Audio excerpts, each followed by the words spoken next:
Hi everyone, welcome to Impact Academy. I'm Yashasvi Chintara. So today let us look at polity one-liners. Okay, so this will be the first video in this particular one-liner series. Uh, yeah, as you can see, there are more than 1500 one-liners, and this covers the complete polity. Now again, before starting, let me tell you why it is important. Okay, most people will be thinking who is going to ask these kind of questions these days. And see, these days, whatever question is being asked, there are going to be multiple statements. So if you want to eliminate any one particular statement, you have to be able to identify what is wrong in that particular statement. So these one-liners cover complete polity, and also by doing these one-liners, you will be able to understand whether you have read sufficiently enough or not. If you have read polity once completely, and if you answer these questions, you will get a very clear picture of what is the concept of polity, especially from the point of view of exam. Anyway, so don't underestimate these points. Let us try to look at some 50 to 60 one-liners in one video. Okay, that will be the idea, and this will be a series to complete all the things. So it's very important. Try to complete the series. So let us start. Who is the person fondly known as the chief architect of the Indian Constitution? It is Dr. B.R. Ambedkar. He is also the chairman of the drafting committee. Okay, there are several other committees, right? Union Committee, Jawaharlal Nehru, Powers Committee, Steering Committee. Okay, several committees are there. All those are very important. Anyway, so first attempt in world to constitute a constituent assembly to frame a constitution was made by America. Okay, so when we made our constitution, almost all the major countries have already had a constitution, and we have borrowed from most of those. And that is the reason the Indian constitution is very large. So if you look at what you say, most important, the sources of the constitution. Okay, let us look at the sources of the constitution. This is very important, frequently asked question. See, try to observe all these things. All these are very important. For example, from GOI Act 1935, we have taken the federal scheme, okay, service commissions, etc., etc. British Constitution, we have taken parliamentary form of government, single citizenship, and the writs, privileges, bicameralism, okay, having one assembly and one council, okay, Lok Sabha, Rajya Sabha, all those things have been taken from British Constitution. Fundamental rights, United States, directive principles of state policy, Irish. Okay, and removal of Supreme Court and High Court judges, post of vice president, impeachment of the president, judicial review, independence of the judiciary, all these things are US. Method of election of president, nomination of members to Rajya Sabha, directive principles of state policy are Irish constitution. And look at Japanese constitution, it is procedure established by law. That's also important. South Africa, procedure for amendment of the constitution and election of members of Rajya Sabha. Remember, don't get confused. Irish constitution is nomination of members to Rajya Sabha. In South African constitution, we have taken election of members of Rajya Sabha. Okay. French, we know French are very much into liberty and all those things, right? They are very free. So, republic and ideals of liberty, equality, fraternity. So, USSR, fundamental duties, fundamental rights from US, fundamental duties from Soviet constitution, and the ideal of justice in preamble. So Weimar Constitution of Germany, suspension of fundamental rights during emergency. So remember Germany, you know Hitler, right? He was very, what you say, created an emergency situation in the country. So remember like that. Germany, suspension of fundamental rights during emergency. Australia, concurrent list, trade, commerce, intercourse, joint sitting of two houses. This is important, okay? Joint sitting of two houses. Frequently questions are asked from there, and that we have taken from Australia. Canada is also like us. It's a federation with a strong center and vesting of residual powers in the center. Appointment of state governors by the center. Governor is also frequently in use. Okay, many questions are being asked regarding governors. So, in Canadian Constitution, we have taken governors, appointment of governors by center. Advisory jurisdiction of the Supreme Court. So, let us get back. So, that is first attempt has been made by America. The first attempt by Indians to write a constitution to India okay, was done by a committee headed by Motilal Nehru, which is known as the Nehru Report. Okay, that which has been moved by Jawaharlal Nehru is Objectives Resolution, but by Motilal Nehru it is known as Nehru Report.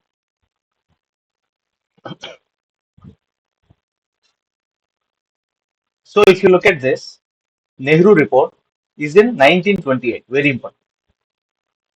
Okay, Nehru Report 1928. This Nehru Report is Motilal Nehru, the father of Jawaharlal Nehru, and Lord Irwin was the Governor General during that period. So under Lord Irwin, Motilal Nehru moved, moved the Nehru Report, which is in 1928. And 1929 Lahore session of the Congress, Purna Swaraj resolution. For the first time, as a resolution was taken for Purna Swaraj. Okay, that is important. And objective resolution also is important. We'll look at Lahore resolution. Fine, we'll look into it when it comes. Okay, fine. So remember Nehru Report 1928, Lord Irwin was there, and it was the first attempt by Indians to write a constitution. And the idea of Constitution of India was flashed for the first time by M.N. Roy. Okay, M.N. Roy, and it is usually in 1935, I think. Let us see. Amendment 1935, M.N. Roy. Fine. Okay. Remember M.N. Roy. M.N. Roy is the first person who gave the idea of Constitution of India. Who, okay. He's also associated with the AITUC, okay, All India Trade Union Congress, etc. All those things, the communist movement, etc.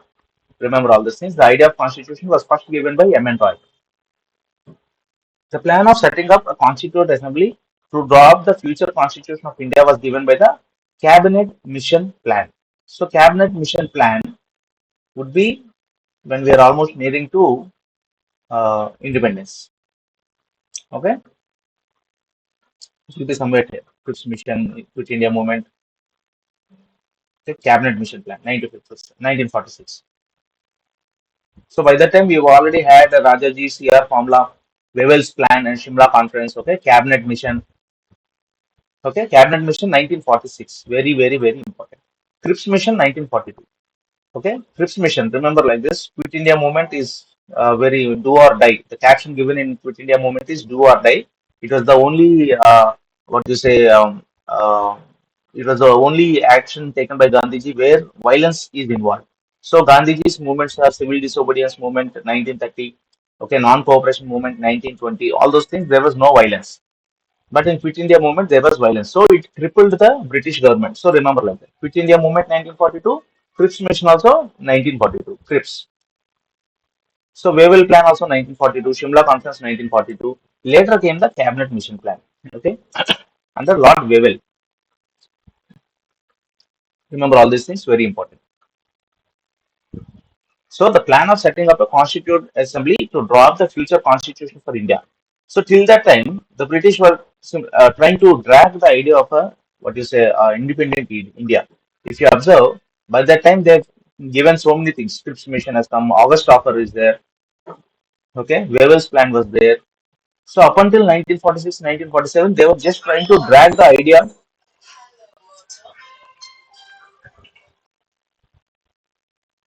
Okay, so let us continue with that.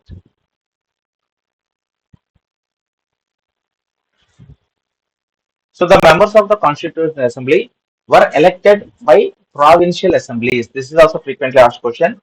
Frequently they'll ask the members of the Constituent Assembly were directly elected. Something like that. Frequently asked. Okay, they were not directly elected. They were elected by provincial assemblies.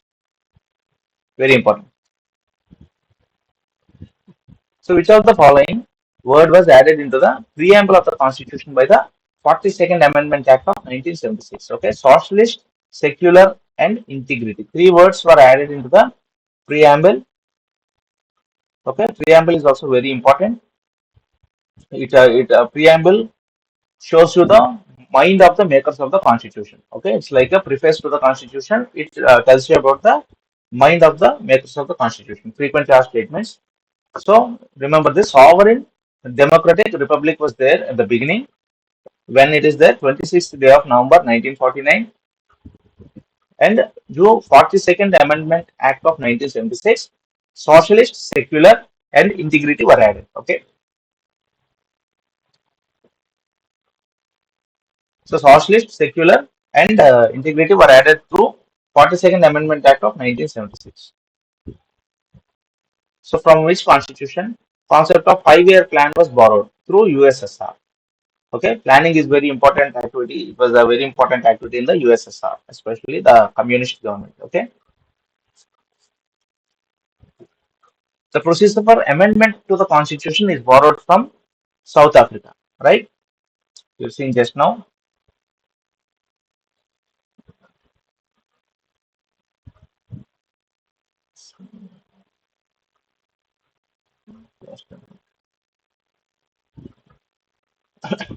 So from South Africa, what we have borrowed?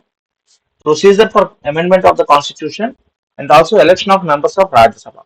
Okay, nomination of members to Rajya Sabha is Irish constitution, and election of members to Rajya Sabha is South African constitution, and procedure for amendment of the constitution. So the procedure for amendment to the constitution is borrowed from South Africa. Which country is the best example for the federal and unitary governments? America and Britain. Okay. Also, we have borrowed the federal system with strong center from Canada. And which country is best example of federal? Okay, and the unity governments. Federal government, America, and unity government, Britain.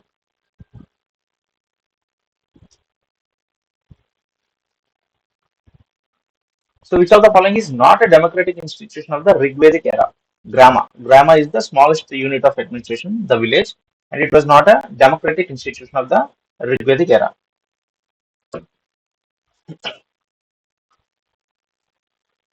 So, during medieval India, which kings first established local self-government? Very, very important. The Cholas and also Uttara Merur inscription. Okay, which inscription? Uttara Merur. Uttara Merur inscription talks about the local self-government of the Cholas, and they were the first to establish local self-government. The East India Company was established in the year 1600s. So usually they say early 1600s. So sometimes it can be called as 1602, and that factory at Machilipatnam 1607, 1602. So all, but in general they say 1600. Okay,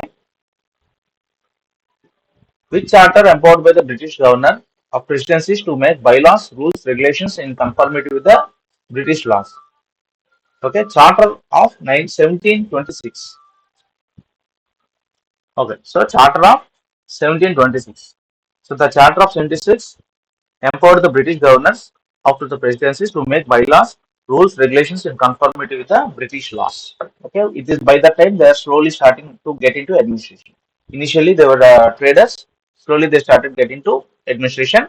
And Battle of Buxar. Okay, Battle of Buxar, 1757. All those things you have to remember. They got the Devani rights of Bengal, Bihar, etc. Right. Next, who started dual government in Bengal? Okay, dual government in Bengal is started by Robert Clive. Remember that. Who is the first Governor General of Bengal? Warren Hastings. If you look at first Governor General,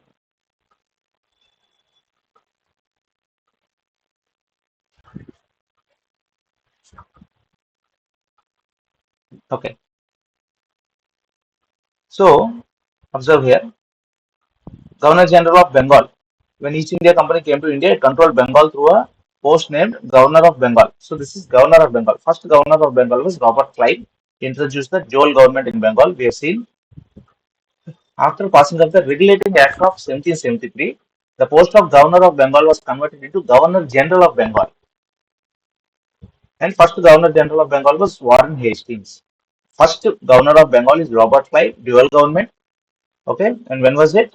During this 1773, 1883, that period. And after the passing of the Regulating Act, okay, before that, okay, after passing the Regulating Act of 1773, the Governor of Bengal became Governor General of Bengal and Warren Hastings. Okay, and first Governor General of India is Lord William Bentinck. due to Charter Act of 1833. This was recently asked in the Group 2 prelims, right? Charter Act of 1833, Governor General Lord William Bentinck. Regulating Act of 1773, Governor General of Bengal, okay, Warren Hastings. Which is the first written document in the constitutional history of India? A Regulating Act of 1773, okay? A Regulating Act of 1773 is the first written document. First step to taken by the control to by the British government to control and regulate the affairs of India. It designated Governor of Bengal as the Governor General of Bengal. So previously it was Robert Clive, now it Lord Warren Hastings. It provided for establishment of Supreme Court at Calcutta, 1774. Bombay and Madras presidencies were made subordinate. All these are very important. Regulating Act of 1774. So which act created for the first time in India? Government of India. Charter Act of 1833. Again, Charter Act of 1833. Okay. So these are the important things. Final step towards centralization. Governor General of Bengal became Governor General of India, Lord William Bentinck. It deprived Governor of Bombay and Madras legislative powers. Laws made under previous acts were known as regulations. Remember, Regulating Act of 1733, all those things. But now they are called as laws. Introduced the law member Macaulay, and it had a provision for open competition, and that was negated by this act. Okay, so there is no open competition for the civil service, and restrictions on immigrations of Europeans were lifted. So the British could come to India easily without any restrictions. Indians' law was codified and consolidated. Very important. Okay, abolished slavery, all these things. That is Charter Act of 1833. So which are created for the first time in India? Government of India. Okay, you can say Charter Act of 1833 because Governor General of Bengal became Governor General of India. Complete India was under their control. Which are created for the first time? Supreme Court. Just now we have seen a Regulating Act, right? Regulating Act of 1773 had a provision for establishment of Supreme Court 1774. Very important. Okay. First Law Commission was appointed in India for codification of laws under the chairmanship of Lord Macaulay. Just now we have seen, right? Codification of laws. 1833. Indian laws were codified and consolidated under Lord Macaulay. He is the law member. 1833 charter. Okay. So we've completed 20. We'll continue with the next class.